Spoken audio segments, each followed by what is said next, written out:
Chers amis, bonjour et bienvenue, ici Cédric Essermer, je suis ravi de vous retrouver dans ce podcast numéro 11. On va parler des histoires qu'on se raconte pour ne pas faire les choses, pour ne pas agir, ce qui tourne dans notre tête et qui nous empêche de prendre la trajectoire la plus courte vers le succès. Donc on va parler psychologie ici, on va pas forcément faire du marketing, je vous rappelle le contexte. On est toujours dans le podcast 0 à 100K et l'idée c'est de vous partager le chemin que moi je traverse pendant que je suis en train de préparer le lancement d'une activité de zéro aux États-Unis. Donc, avec mes 15 ans d'entrepreneuriat, les 7 entreprises déjà créées et la 15 ou vingtaine de projets menés ces 15 dernières années, je vous partage exactement comment moi je fais les choses et puis voilà, en espérant que ça puisse apporter de la valeur sur votre chemin, que ça puisse vous permettre de gagner des années, de gagner des dizaines de milliers d'euros en économie de pertes, vous évitez de vous prendre la tête. Et un des éléments qui, selon moi, a une importance vraiment, vraiment capitale, c'est cette notion des histoires qui se racontent dans notre tête. J'ai réalisé en tout début de semaine j'avais passé un certain cap, et je vous raconte cette histoire parce que c'est vraiment, selon moi, une bonne illustration de ce qui s'est passé. En début de semaine, j'ai proposé à plusieurs entrepreneurs de haut calibre une prestation que moi je fournis, un accompagnement individuel. J'ai présenté ça tout simplement et j'avais ouvert 3 places et figurez-vous que j'ai eu 5 postulations, dont 4 dans les 10 minutes. Et la 5e postulation est arrivée le soir même.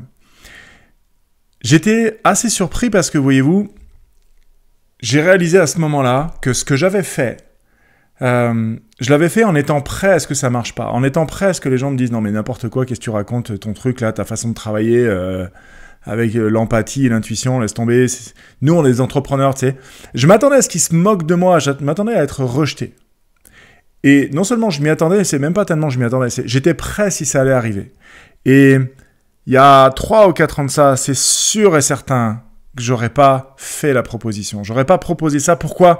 Parce que j'aurais eu trop la trouille qu'on me rejette, qu'on me dise non, qu'on se moque de moi, qu'on m'humilie à cause de ce que j'avais proposé. Il y avait cette histoire que je me racontais, je me disais ouais, mais si je propose ça, ils vont se foutre de ma gueule. Et je peux, avec le recul aujourd'hui, dire que oui, ça a été de la pollution dans mon esprit pendant toutes ces années. Il y avait tellement de choses que je n'osais pas proposer, pas vendre, juste proposer. À cause de ces idées qui tournaient dans ma tête et qui, littéralement, c'était une histoire que je me racontais et qui m'empêchait de ne pas agir. Donc, à l'inverse, je vous prends l'exemple d'un client dans le médical. Il est infirmier anesthésiste, il s'est mis à son compte pour fournir des prestations d'anesthésie dans les cliniques et les hôpitaux, en collaboration avec un médecin anesthésiste. Et il s'est mis à son compte, il a démarré un accompagnement avec nous, et dans les mois qu'on suivit, quand je vous dis dans les mois qu'on suivit, c'est dans les 4 mois qu'on suivit, il avait doublé son prévisionnel, qui selon lui était déjà quelque chose d'important. Tu sais, quand tu démarres une entreprise, tu as un prévisionnel, et tu dis putain, si je fais cet argent-là, c'est génial. Il a fait x2 en 4 mois sur le prévisionnel. Et la raison est très simple. J'avais déjà remarqué ça il y a 6-7 ans avec un couple de médecins qui avait démarré une entreprise aussi. Les gens du médical ont cet avantage qui ne remettent pas une seule seconde en question la moindre virgule de ce que tu leur proposes. Parce qu'ils ont été formés comme ça. Dans le médical, il n'y a pas la place à la créativité là. Dans le médical, quand tu es infirmier anesthésiste, quand tu es médecin ou ce genre de choses, tu apprends par cœur à la virgule et tu appliques exactement ce qu'on te dit d'appliquer. Parce que c'est la santé des gens qui est en face et c'est pas la place pour tiens, je l'ai senti donc je l'ai fait comme ça. Et donc, ils prennent la recette et ils appliquent soigneusement et tadam, ça marche. Donc, ils ont cet esprit dans lequel ils ne se racontent pas d'histoire en disant « Ah, mais moi, je peux pas faire comme ça parce que du coup… » Et puis, leur esprit se met à trouver des contournements. Donc, ils appliquent soigneusement et les autres, tous les autres, moi le premier, on se trouve des raisons de ne pas faire ce qui nous est proposé, de ne pas appliquer strictement les conseils. Et là, les amis, c'est là qu'arrive un certain état d'esprit. En tout cas, moi, j'appelle ça comme ça. Il y a 2 états d'esprit. Oh là là. 2 états d'esprit. Je suis en train de l'écrire pour nos amis qui sont en train de nous regarder en vidéo. Si vous regardez ici, si vous êtes en train de m'écouter en audio, sachez qu'il y a la version vidéo qui existe. et je vous partage souvent des dessins, des choses que je mets à l'écran. Donc il y a deux états d'esprit possibles ici. L'état d'esprit des obstacles et l'état d'esprit des potentiels. Vous allez voir, c'est assez simple. Vous allez avoir à choisir entre les deux. Il y a typiquement quelque chose qui distingue l'état d'esprit des obstacles et l'état d'esprit des potentiels, c'est que la personne qui, à ce moment-là, alors c'est pas deux catégories de personnes, hein, c'est deux états d'esprit, on a tous les deux, et vous allez à choisir si vous passez, dans lequel vous vous trouvez, et si vous êtes dans l'état d'esprit des obstacles ou dans les potentiels, est-ce que j'ai envie intentionnellement et consciemment de changer d'état d'esprit et de basculer de l'autre côté. Vous allez comprendre, c'est hyper simple. L'état d'esprit des obstacles, il dit « je ne peux pas faire X parce que Y. Je peux pas parce que. » Ça, c'est l'état d'esprit qu'on retrouve très souvent chez des anciens salariés qui se mettent à leur compte.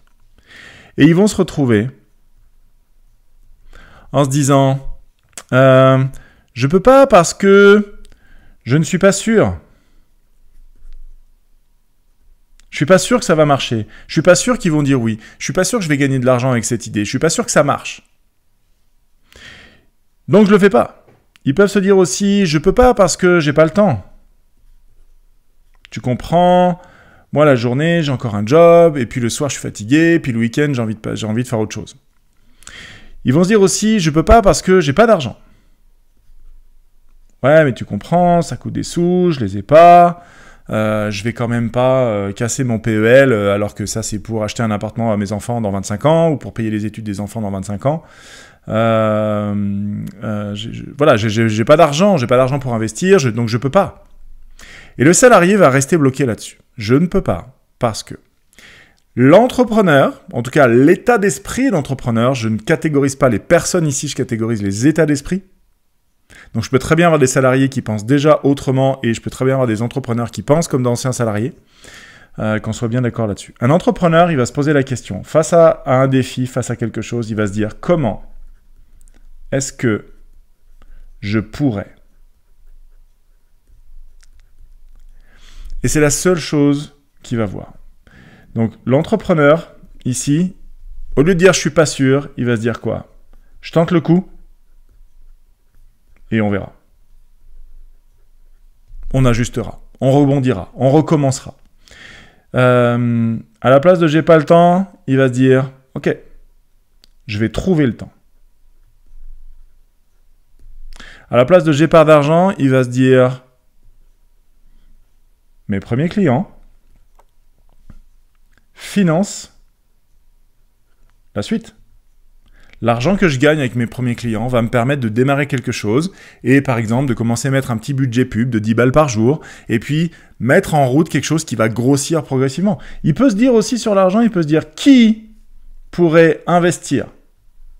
Moi j'ai pas d'argent, qui a l'argent? Une bonne idée trouvera toujours quelqu'un qui sera prêt à mettre de la thune dedans. Parce que des gens qui ont de l'argent, il y en a énormément. Énormément. Sauf si vous êtes en train de vous dire je peux pas trouver d'investisseur parce que personne n'a d'argent, c'est la crise, c'est compliqué, et en ce moment c'est l'inflation, et personne n'a d'argent. Allez dire ça aux banques privées, aux conseillers en gestion de patrimoine. Des gens qui ont de la thune, il y en a de partout, de partout, de partout, de partout. Beaucoup plus que ce que vous croyez, sauf si vous êtes persuadé que personne n'a d'argent. Donc vraiment là, le conseil que je vous donne ici, c'est observez-vous, pensez. Observez les phrases qui tournent dans votre tête et qui sont soit des excuses, soit des moyens. Et vous allez avoir à ce moment-là à choisir ce que vous mettez dans votre tête comme information, choisir ce que vous mettez dans votre tête comme idée. Parce que vous voyez les amis, votre esprit, c'est un terreau super fertile. Et vos pensées sont des graines. Vous voulez un dessin? Je vous fais un dessin.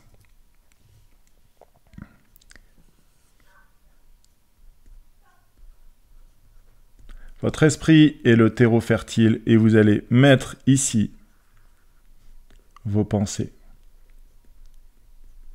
Et vos pensées vont grossir et vont donner quelque chose. C'est de là que ça part en fait. Donc si vous plantez des graines d'ortie, ne vous attendez pas à récolter des jonquilles. Si vous plantez, si vous laissez dans votre tête, dans votre esprit, si vous plantez des graines de « je peux pas parce que… » et c'est compliqué, ça c'est la phrase la plus absurde que j'entends, mais tellement tout le temps. Ah ouais, mais c'est compliqué. Qu'est-ce que ça veut dire, c'est compliqué? C'est compliqué ou c'est difficile? C'est pas pareil du tout. Parce que quand je dis c'est compliqué, je dis la situation est complexe, et donc c'est pas de ma faute. C'est la complexité de la situation, puis ben voilà, c'est complexe, alors du coup, on peut pas le faire. Mais quand je dis c'est difficile, je reprends la possibilité d'acquérir la capacité que ça devienne facile. Et ça, pour la plupart des gens, c'est dur, parce qu'ils préfèrent blâmer la difficulté plutôt que de prendre la responsabilité ils préfèrent blâmer la complexité plutôt que de prendre la responsabilité que c'est dur pour eux pour l'instant et qu'ils sont pas encore en mesure de le faire. Et là, vous voyez, je viens de dire, ils sont pas encore. Certains vont se dire, je sais pas faire. Et ils vont rester bloqués là-dessus. Je peux pas parce que je sais pas faire.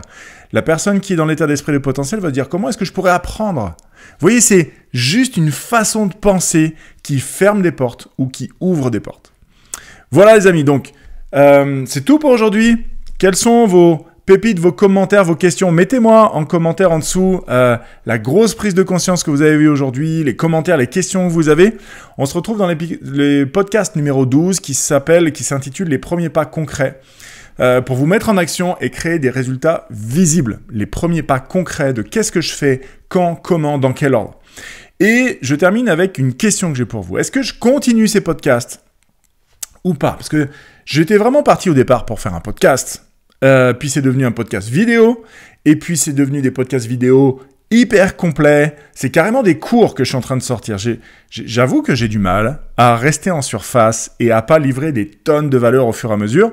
Donc je me dis, est-ce que c'est pas un peu trop et qu'il y a vraiment pas d'intérêt de votre part parce qu'un cours comme ça, accessible gratuitement, ça n'a pas d'intérêt. Donc je me pose la question, est-ce que je le rends payant ce podcast pour accéder? Et ce serait par exemple 17 € par mois pour avoir un épisode par semaine comme celui-ci. Donc dites-moi en commentaire, est-ce que je continue? Est-ce qu'il y a de l'intérêt? Est-ce que vous en foutez? Parce qu'évidemment, s'il n'y a pas d'intérêt, moi je vais pas passer du temps à faire ça, si ça n'intéresse personne. Donc ça me ferait vraiment plaisir d'avoir vos commentaires, de savoir si on continue cette aventure de 0 à 100K, ou pas forcément. Et moi c'est ok, j'irai faire autre chose, à un autre endroit, d'une autre façon, il n'y a pas de problème. Donc je veux bien un commentaire aussi par rapport à ça. Quelle est votre pépite du jour? C'est quoi votre grosse prise de conscience? Et est-ce qu'on continue comme ça? Est-ce que ça serait mieux sous un autre format? Est-ce que ça serait mieux si c'était payant? Laissez-moi savoir. Et puis on se reparle bientôt, épisode numéro 12 pour la suite. À bientôt, ciao.